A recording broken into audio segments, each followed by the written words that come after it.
How's it going, everybody? Chase here. Today I'll be reviewing the Absolute Perfection Super Saiyan Goku from Dragon Ball Z. Now, this statue came out back in 2017 or 2018. I don't see the date on it. So I'm just banking on memory. And at first, this was an impulse purchase. I went to the store and I bought it and thought it was gonna end up bigger because the boxes. Let's do a little bit of size comparison. So the box looks like it's bigger, but they kind of sucker you in because this figure comes in pieces. When you first pull it out of the box, it comes in pieces like this, his legs, the aura effects, stuff like that. So I was a bit disappointed because the way they had it set up in the display case, it looked a heck of a lot bigger. So I was a bit disappointed with that, but after a couple of years, I've started to grow to like this guy because it really does look like Goku. I need to back the light off a little bit. It's making him look like his skin is yellow. I like the Super Saiyan hair. Looks pretty good. The face sculpt looks really good too. Now, I don't remember the whole shtick behind these Absolute Perfection figures. I just remember they had Vegeta, which is, again, I gotta adjust here, which is this one, and he was doing like the Big Bang attack or something. Or Gallic Gunner. He was doing some pose. I don't remember. They had Trunks. And you buy all three, and you get this. And I thought that was pretty cool back then, but I couldn't find Vegeta or Trunks, and still to this day, no luck on finding them for a realistic price. Because back when this came out, it was only about $20, $25. It was a pretty cool statue. I remember buying it because I loved the aura effects, where it looked like he was powering up. But the more and more I notice, this is like a kind of semi-battle damaged version of Goku, because he's got like these rips and stuff that are molded into the plastic, and it just kind of carries like right there and there and there, and kind of down here where it's a bit dirty. I mean, I wouldn't call this thing absolute perfection. I mean, it's cool and all, but my biggest gripe was just when you don't give something the name absolute perfection unless it's absolutely flawless. And this guy is cool and all. I mean, I love the way the eyes are, the way that he's looking up to do the Kamehameha. But it just feels like there's something wrong with it, and that was something I never really got over. I mean, when I think of absolute perfection, I'm thinking of the Super Master Stars piece, battle damaged Goku, the one where he's got the ripped up torso and the ripped up pants and all that stuff, because that looks pretty cool. This just kind of looks like regular Goku, just doing the Kamehameha.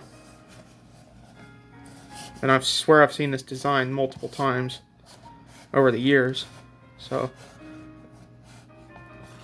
not exactly all that in a bag of chips, if you ask me. Plus, the base is hollow, so it's kind of disappointing. But it is good for what for what it is. I mean, for a $20 figure back then, this was pretty cool.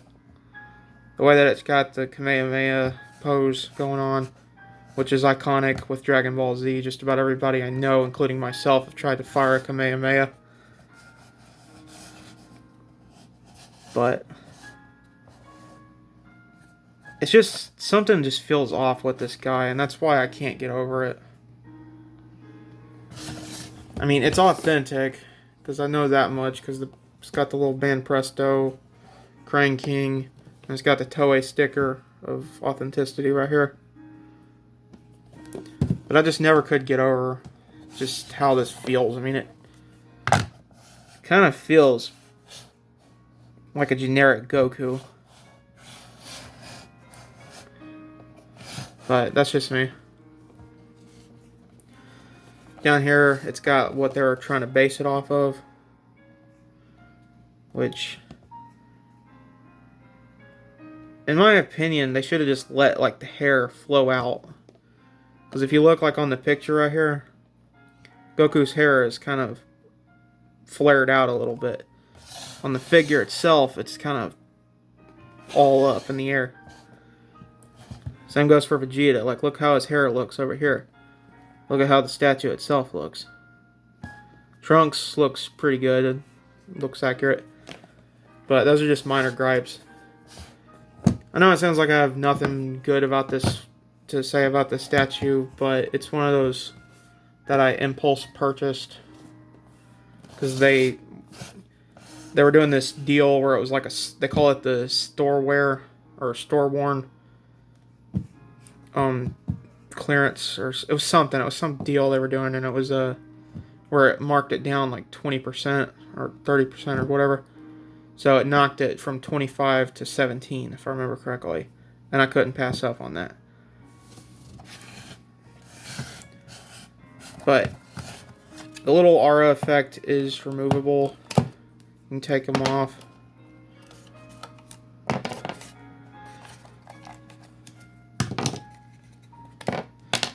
And if you don't want him on the base, you can take him off of the base and just have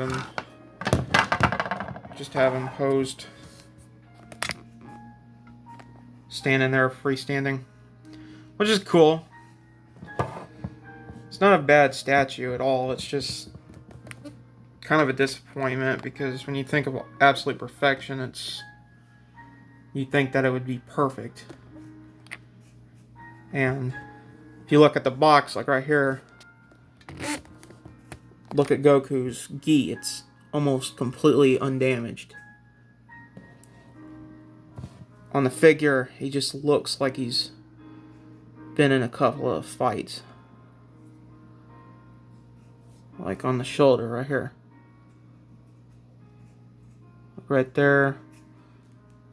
Up over here. On his muscles a little bit.